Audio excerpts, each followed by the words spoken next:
Brazil దేశంలో ఘోర విమాన ప్రమాదం సంభవించింది. వోపాస్ విమానయాన సంస్థకు చెందిన విమానం విన్హెడో నగరంలోని నివాస ప్రాంతంలో కూలిపోయింది. ఈ ప్రమాదంలో విమానంలో ఉన్న 62 మంది ప్రాణాలు కోల్పోయారు.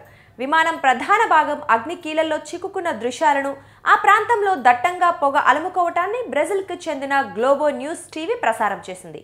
58 మంది ప్రయాణికులు, 4 సిబ్బందితో సహా సావో పాలో అంతర్జాతీయ విమానాశ్రయానికి వెళ్తుండగా విమానం ప్రమాదానికి గురైనట్లు ఓపాస్ విమానయాన సంస్థ తెలిపింది.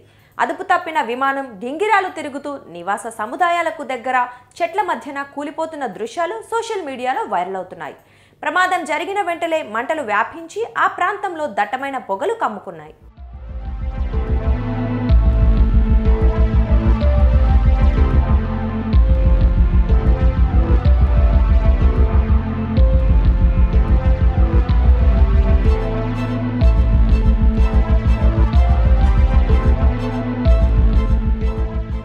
ఈ ఘటనపై బ్రెజిల్ అధ్యక్షుడు లూయిజ్ లులా డా సిల్వా తీవ్ర విచారం వ్యక్తం చేశారు.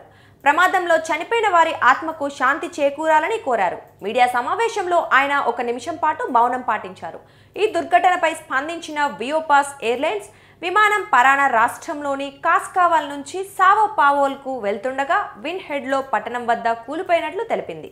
సావో పాలోకు 80 కిలోమీటర్ల దూరంలో ఈ ప్రమాదం జరిగిందని పేర్కొంది. అయితే ప్రమాదానికి గల కారణాలు మాత్రం వెల్లడించింది.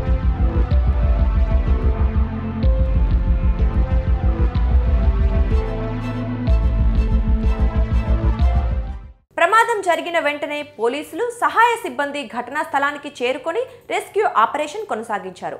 7 ఫైర్ ఇంజన్ల సహాయంతో మంటలను అదుపులోకి తీసుకొచ్చి శిథిలాల నుంచి మృతదేహాలను వెలికితీశారు.